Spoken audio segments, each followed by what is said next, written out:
एक स्थान पर एक ब्राह्मण और उसकी पत्नी बड़े प्रेम से रहते थे, किंतु ब्राह्मणी का व्यवहार ब्राह्मण के कुटुंबियों से अच्छा नहीं था।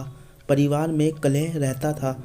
प्रतिदिन के कलह से मुक्ति पाने के लिए ब्राह्मण ने माँ बाप, भाई बहन का साथ छोड़कर पत्नी को लेकर दूर देश में जाकर अकेले घर बसाकर रहने का निश्चय किया।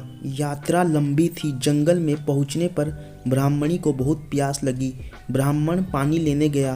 पानी दूर था, देर लग गई। पानी लेकर वापस आया तो ब्राह्मणी को मरी पाया। ब्राह्मण बहुत व्याकुल होकर भगवान से प्रार्थना करने लगा। उसी समय आकाशवाणी हुई कि ब्राह्मण, यदि तू अपने प्राणों का आधा भाग इसे देना स्वीकार करे तो ब्राह्मणी जीवित हो जाएगी। ब्राह्मण ने यह स्वीकार कर लिया। ब्राह्मणी फिर जीवित हो गई। दोनों ने यात्रा शुरू कर दी।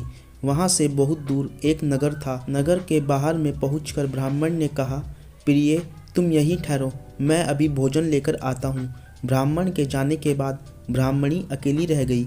उसी समय कुएं पर एक लंगड़ा किंतु सुंदर और जवान लड़का बैसाखी के सहारे खड़ा था। ब्राह्मणी उससे हंसकर बोली, वह भी हंसकर बोला। दोनों एक दूसरे को चाहने लगे थे।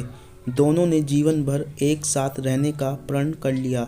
ब्राह्मण जब भोजन लेकर नगर से लौटा तो ब्राह्मणी ने कहा, यह लंगड़ा व्यक्ति भी भूखा है, इसे भी अपने हिस्से में से दे दो। जब वहाँ से आगे प्रस्थान करने लगे तो ब्राह्मणी ने ब्राह्मण से अनुरोध किया कि इस लंगड़े व्यक्ति को भी साथ ले लो, रास्ता अच्छा कट जाएगा। तुम जब कहीं जाते हो तो मैं अकेली रह जाती हूँ, बात करने को भी कोई नहीं होता। इसके साथ रहने से कोई बात करने वाला तो रहेगा। ब्राह्मण ने कहा, हमें अपना भार उठाना ही कठिन हो रहा है, इस लंगड़े का भार कैसे उठाएंगे। ब्राह्मणी ने कहा, हम इसे पिटारी में रख लेंगे। ब्राह्मण को पत्नी की बात माननी पड़ी। कुछ दूर जाकर ब्राह्मणी और लंगड़े ने मिलकर ब्राह्मण को धोखे से कुएं में धकेल दिया। उसे मरा समझकर वे दोनों आगे बढ़े। नगर की सीमा पर राज्य कर वसूल करने की चौकी थी। राजपुरुषों ने ब्राह्मणी की पिटारी को जबरदस्ती उसके हाथ से छीन कर खोला तो उसमें वह लंगड़ा छिपा हुआ था। यह बात राज दरबार तक पहुंची।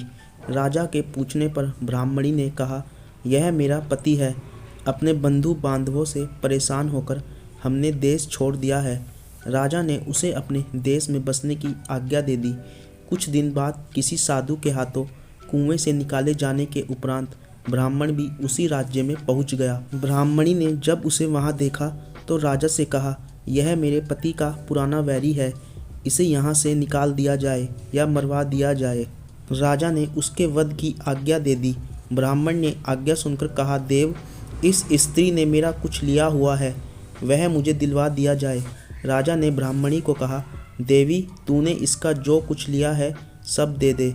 ब्राह्मणी बोली, मैंने कुछ भी नहीं लिया।